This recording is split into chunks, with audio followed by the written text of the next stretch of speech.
कल्पना कीजिए, अगर कोई आपसे अचानक पूछे स्वर्ग कहां है, क्या आप आसमान की तरफ इशारा करेंगे या किसी रहस्यमयी दुनिया का नाम लेंगे? लेकिन अगर मैं कहूं कि स्वर्ग यही है, हमारी इसी धरती पर, हमारी आंखों के सामने। एक बार महाराज कृष्णदेव राय ने भी यही सवाल पूछा था। पूरे दरबार में सन्नाटा छा गया था, क्योंकि किसी के पास जवाब नहीं था। लेकिन तभी दरबार में बैठे तेनालीराम मुस्कुराए और बोले, महाराज, मैं आपको स्वर्ग दिखा सकता हूं। बस उसके बाद जो हुआ, उसने पूरे राज्य की सोच बदल दी। अगर आप इस YouTube चैनल पर नए हैं तो चैनल को सब्सक्राइब कर लीजिए। और अब कहानी की तरफ चलते हैं। विजयनगर साम्राज्य के महाराज कृष्णदेव राय बचपन से ही स्वर्ग की कहानियां सुनते आए थे। उन्होंने सुना था कि स्वर्ग एक ऐसी जगह है जहां केवल सुख ही सुख है, जहां दुख का नाम भी नहीं, जहां हर तरफ सुंदरता, शांति और आनंद फैला रहता है। धीरे धीरे उनके मन में स्वर्ग देखने की तीव्र इच्छा जाग उठी। एक दिन उन्होंने दरबार में सभी मंत्रियों को बुलाया और पूछा, बताइए स्वर्ग कहां है? पूरा दरबार शांत हो गया।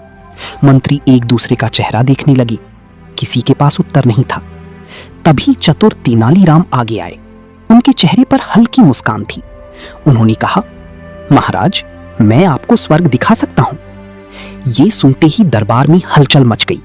महाराज आश्चर्य से बोली, सच? कहां है स्वर्ग? तेनालीराम बोली, लेकिन इसके लिए मुझे 2 महीने का समय और 10,000 स्वर्ण मुद्राएं चाहिए। महाराज तुरंत मान गए, लेकिन दरबार के बाकी मंत्री मन ही मन खुश हो रहे थे। उन्हें लगा, इस बार तेनालीराम फंस गया, ना स्वर्ग मिलेगा और ना जवाब। दिन बीतने लगे। 1 सप्ताह, फिर 1 महीना, और देखते ही देखते 2 महीने पूरे हो गए। महाराज ने तुरंत तेनालीराम को दरबार में बुलाया। तेनालीराम आगे बोले, जब हमारी धरती पर इतने सुंदर पेड़ पौधे हैं, फल फूल हैं, नदियां हैं, पक्षियों का संगीत है, शुद्ध हवा है, तो फिर किसी और स्वर्ग की कल्पना क्यों? यदि हम प्रकृति को बचाएं, धरती को सुंदर बनाएं, तो यही संसार स्वर्ग बन सकता है।